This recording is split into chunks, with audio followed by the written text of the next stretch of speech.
Hello বন্ধুরা, তো আমি এখন যাচ্ছি এই জঙ্গলের রাস্তা দিয়ে নদীর পাড়ে, দামোদর নদীর পাড়। তো দামোদর নদীর পাড়টা কতটা সুন্দর, এখন কত জল, তোমরা ভিডিওটা না দেখলে বুঝতে পারবে না। তো চলুন আপনাদেরকে নিয়ে যাই দামোদরের পাড় দেখাতে। আর দামোদর এখন কি ভয়াবহ রূপ নিয়েছে সেটাও তোমাদেরকে দেখাবো, তোমরা ভিডিওটা পুরোটাই দেখবে। তো এই হচ্ছে, আমি গাড়ি নিয়ে চলে এলাম দামোদর নদীর পাড়ের কাছে। ভালো করে দেখো তোমরা, এই হচ্ছে দামোদর। আর তোমরা সবাই হয়তো জানো যে দামোদর নদীতে বালি ওঠে। তো এখন বর্ষাকাল, তাই বর্ষাকালের জলের দেখুন দৃশ্যটা দেখুন। কিছুদিন আগেই দামোদরেই অনেকগুলো লরি তলিয়ে গেছিল। আর এপার থেকে ওপার দেখতে দেখুন কতটা চওড়া।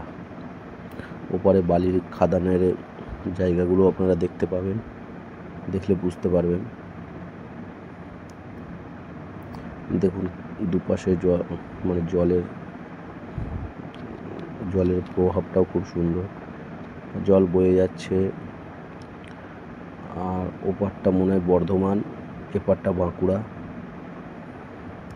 এখন প্রচণ্ড জল, বর্ষাকালে ব্যারেজ থেকে জল ছাড়ছে, যেটা দুর্গাপুর ব্যারেজ থেকে জল ছাড়ে। তো দেখুন জল কোথায় চলে এসছে। যেখানে লোকাল লোকগুলো বললো যে এতটা জল আসে না দাদা, এখন এই বর্ষাকালে প্রচণ্ড হারে জল বেড়ে গেছে, তাই নদীতে সবাই সচরাচর নামে না। আর জলের যে স্রোত আছে সেটাও খুব সাংঘাতিক, আমরা দেখলাম কাছে থেকে। দেখুন জল, ঘাসগুলো ডুবে গেছে, মানে জল এখানে একদম চলে এসেছে। ভালো করে দেখুন,